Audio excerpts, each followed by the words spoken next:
In the mystical realm of Japanese mythology, there existed a god named Izanagi, whose name meant the male who invites. Alongside his counterpart and sister Izanami, they created the lands, oceans, and deities that would shape the world. Izanagi was known for his wisdom, strength, and his enduring love for Izanami. Together they stood upon the floating bridge of heaven and lowered a jeweled spear into the swirling ocean below.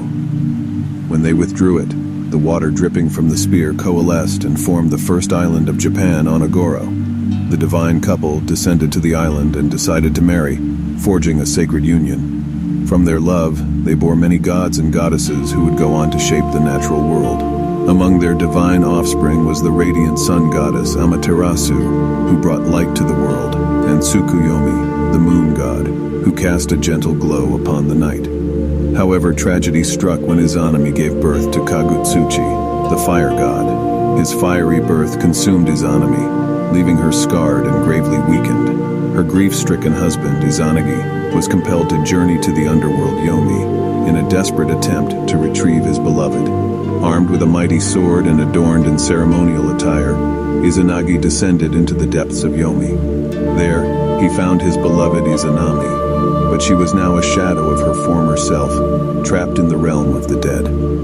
Despite his longing, Izanami could not return to the world of the living, for she had eaten the food of the underworld. As Izanagi conversed with his forlorn wife, the horrors of Yomi surrounded them. Izanami's appearance had become ghastly, and the souls of the deceased swarmed like insects. Izanagi, realizing the futility of his mission and the peril of staying any longer, fled Yomi in haste.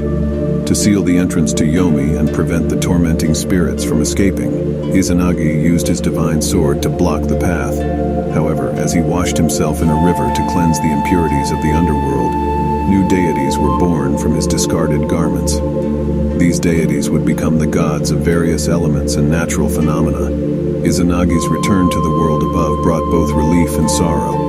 Though he had lost his beloved Izanami, he had brought knowledge, gods, and creation to the land of Japan. As he recounted his tale to the other gods, they listened with reverence, recognizing the importance of the balance between life and death, light and darkness. Izanagi, the god who had ventured to the abyss and returned, continued to shape the world alongside his divine offspring. His legacy lived on in the myths and legends of Japan, where he was revered as a symbol of creation, life, and the enduring love that transcends even the boundaries between realms.